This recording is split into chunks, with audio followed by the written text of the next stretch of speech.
this is one of the early Christian calumnies they have to endure, that the enemies of the Christians, the pagans in like the 100s, 200s, would regularly accuse the Christians of cannibalism. And so if your theology couldn't be confused for cannibalism, then it probably isn't the theology of the early church. If you couldn't be mistaken for having that theology, that's on you.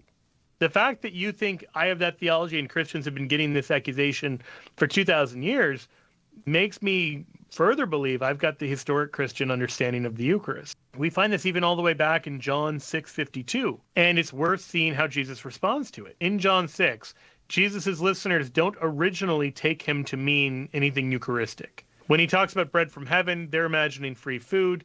Then when he says he's the bread from heaven, they just think he means that he's symbolically bread that comes from heaven, which is, I think, what many Protestants read John 6 to mean. He clarifies that you have to actually eat his flesh and drink his blood. And so when he gets to the eating the flesh part, people freak out. And it's only at this point, in verse 52, we're most of the way through the chapter here, that you find this objection. How can this man give us his flesh to eat? And all the prior times when people misunderstood him, Jesus clarified the misunderstanding. But here, he doesn't. He doubles down on it. He says, unless you eat the flesh of the Son of Man and drink his blood. So he's actually doubled down on it in two ways.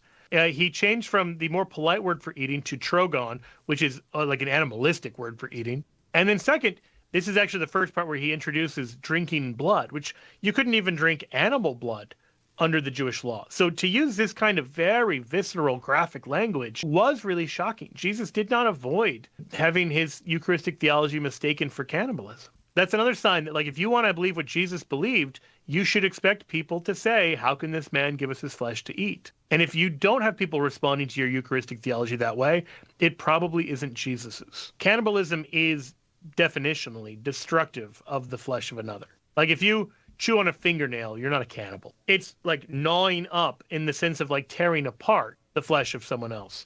And even though Jesus uses the language of trogon, like to gnaw the flesh, we're not actually ripping his body apart because of the way that we receive him sacramentally in the Eucharist. It is Jesus fleshly, but we're not tearing his glorified body apart. And so the charge of cannibalism doesn't hold.